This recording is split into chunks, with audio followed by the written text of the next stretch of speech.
Imagine you are locked inside a dark room. The cold is so intense that it feels hard to breathe. And in front of you stand people wearing white coats, doctors.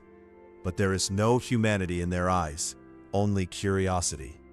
Today, we are going to talk about real human experiments that remain some of the darkest secrets in history. And trust me, what you are about to hear is no less than a horror movie. 1940s, the era of World War II, Nazi concentration camps like Auschwitz and Dachau.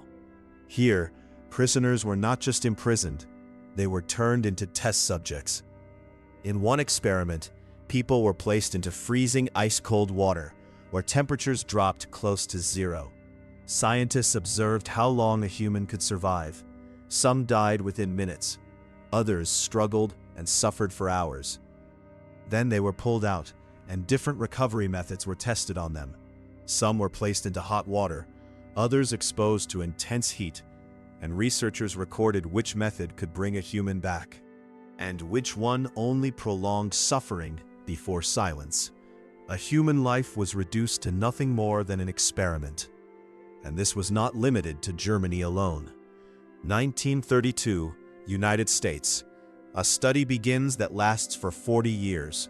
It is known as the Tuskegee Syphilis Study. Around 600 African American men were included.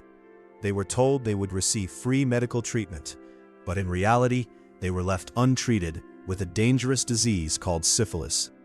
Doctors already knew that a cure existed, and even after penicillin was discovered and widely available, these men were still not treated. The goal was only to observe how the disease slowly destroys the human body. People went blind, some lost their minds, and many died. And the most shocking part, they were never told the truth. Now another story, possibly one of the most disturbing of all. 1940s Japan. During the peak of World War II, there was a secret military research unit known as Unit 731. Officially, it was described as medical research, but in reality, human lives were treated as test materials. Inside this unit, the prisoners were mostly war captives or ordinary civilians. They were forcibly used in experiments and deliberately infected with deadly diseases such as plague, cholera, and anthrax. The purpose was to study how these diseases spread in the human body, how fast the condition worsens, and how long a human can survive without treatment. In some cases, prisoners were used for surgical procedures without any anesthesia or pain relief. This meant they were fully conscious while experiencing extreme pain as their bodies were cut open or infected tissues were studied. Everything was done to better understand and develop biological weapons for war. In other cases, people were placed in extreme environmental conditions, sometimes freezing cold, where their bodies slowly shut down, and sometimes extreme heat, where dehydration and organ failure were closely observed. Scientists documented how far the human body could survive. The most disturbing part was that all of this had become a systematic process. The people working there treated it like normal scientific routine, recording data while completely ignoring human suffering. This is the chapter of history where science was used, but humanity was completely lost. Then comes the 1950s and 60s, the Cold War era, and a new experiment begins known as MK-Ultra. This was a secret CIA project. People were given drugs without their consent, especially LSD. Many of them had no idea they were part of an experiment.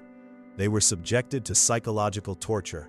Their perception of reality was broken, just to test whether the human mind could be controlled. Many people were never the same again. Their lives were permanently destroyed. Then comes the 1971 Stanford Prison Experiment. This was a university study, but what happened inside was nothing less than a nightmare. Students were randomly assigned roles as guards and prisoners. Within just a few hours, the guards began abusing their power. They humiliated prisoners, deprived them of sleep, and mentally tortured them. The situation escalated so quickly that the experiment had to be stopped in just 6 days instead of the planned 2 weeks.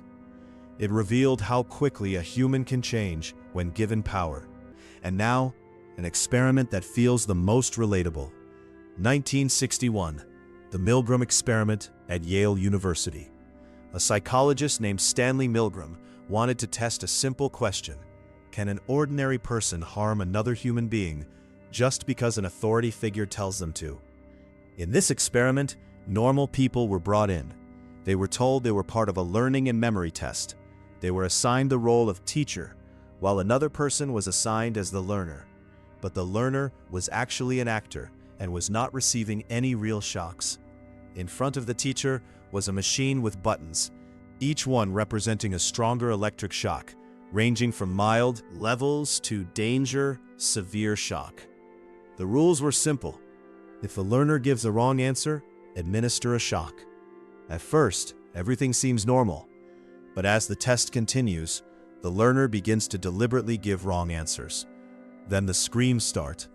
"Please, stop this. This is hurting me. I can't take it anymore." The teacher hesitates. Some even stop. They turn to the authority figure in the white coat and ask, "Is this really okay?" And this is where power becomes visible. The authority figure calmly responds, "Please continue. The experiment requires it. You must go on." And that one voice begins to break human hesitation. Gradually, more and more participants reach the highest dangerous levels, while the person in front of them is screaming, begging, and eventually going silent. The results showed that more than 60% of participants continued up to levels that could have been extremely dangerous, simply because an authority figure told them to continue. These stories all point to one truth: the real monsters are not some fictional beings. The real danger is human behavior itself. When power is given, when accountability disappears, or when people believe they are doing something right, they can go to any extreme. Today we live in a world of ethics and human rights, but history warns us, if we do not learn from it, it can all happen again.